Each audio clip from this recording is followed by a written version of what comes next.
Anda mempunyai begitu banyak aset yang tidak berhasil dijual di perusahaan Anda karena banyak nasabah yang menunggak. Maka Anda dengarkan video ini sampai akhir.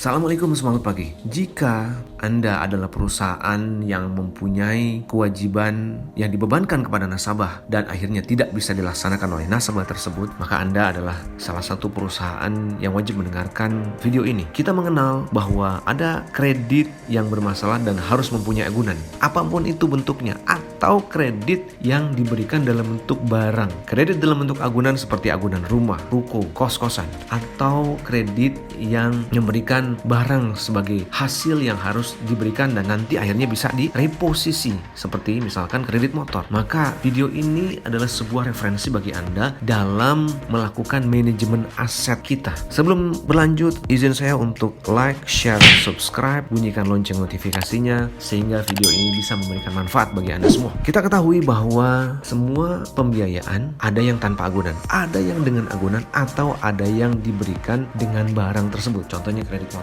Kalau kita mempunyai aset tersebut, ketika seorang nasabah dia harus menunggak dan tidak bisa membayar kewajibannya, maka barang tersebut harus kita recover, harus kita kumpulkan, harus kita manajemenkan. Nah, bagaimana caranya kita memanajemenkan barang-barang aset tersebut? Ada yang disebut dengan special asset, ada yang disebut dengan regular asset. Maka kita perlu mengetahui ada minimal 5 hal yang wajib diperhatikan ketika kita melakukan dan mempunyai aset-aset tersebut. Yang pertama adalah bahwa semua aset tersebut harus segera dijual. Tentu Pak, harus segera dijual, kami semua tahu. Iya, tapi yang berbeda kali ini ingin saya sampaikan adalah bahwa semua detail dari informasi barang tersebut harus kita punyai. Dari mulai tahun kepemilikan, dari mulai berlakunya, sampai kira-kira ada sekitar 50 informasi yang kita punya untuk barang tersebut. Karena analisa kondisi barang akan sangat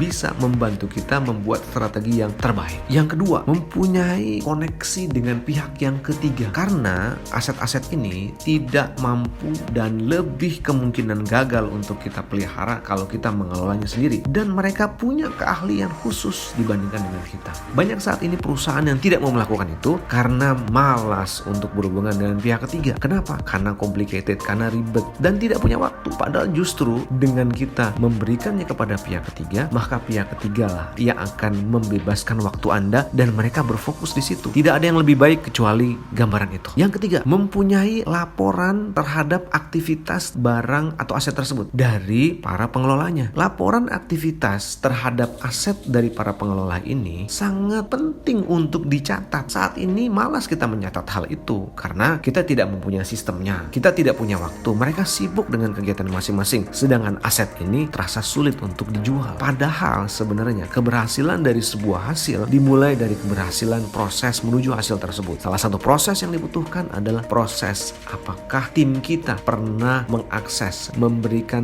aktivitas terhadap aset tersebut dalam bentuk apapun aktivitasnya. Contohnya meminta kepada pihak ketiga mengenai perkembangan. Itu juga sebuah aktivitas. Aktivitas tersebut harus dicatat karena sudah umum dan sudah mafhum kita bahwa kalau barang aset ini tidak pernah kita pegang, tidak pernah kita lihat perkembangannya, maka kemungkinan besar dia akan gagal. Apakah ada kemungkinan ketika kita sentuh sekali kita berhasil? Iya, bisa, tapi kan kemungkinan keberlanjutan cara prosesnya membuat hasilnya naik turun. Tapi dengan ada pencatatan apakah tindakan kita terhadap aset tersebut, maka kemungkinan besar kita tahu, oh inilah jalan yang akan kita ambil, inilah yang harus kita lakukan. Karena ada kondisi aset, ada tindakan kita terhadap aset. Yang keempat, melakukan analisa yang komprehensif terhadap kondisi 3 hal. Kondisi material barang, kondisi yang melakukan pengelolaan barang yaitu staf kita, dan kondisi pihak nasabah atau debitur yang memegang. 3 hal analisis ini harus kita lakukan secara reguler, teratur dalam waktu yang terus menerus, entah sebulan sekali atau seminggu sekali. Dengan kita mengetahui, menganalisa kondisinya dengan cara yang komprehensif dengan detail datanya, maka kita dapat mengetahui pada tanggal sekian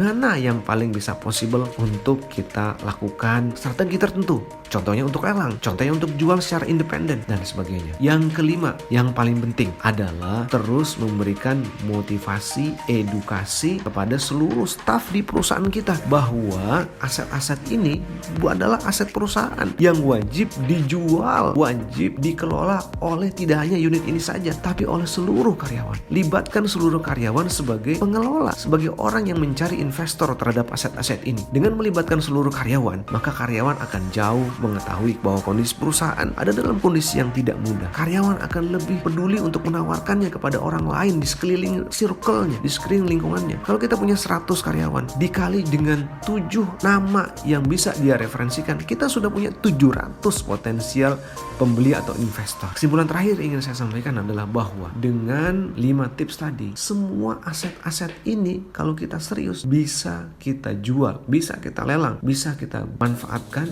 sehingga portofolio aset kita yang bermasalah jadi lebih sedikit. Semoga memberikan inspirasi kepada sahabat sekalian. Jangan lupa subscribe, like, share, dan bunyikan lonceng notifikasinya untuk informasi yang lebih bermanfaat ke depan. Terima kasih, semangat pagi.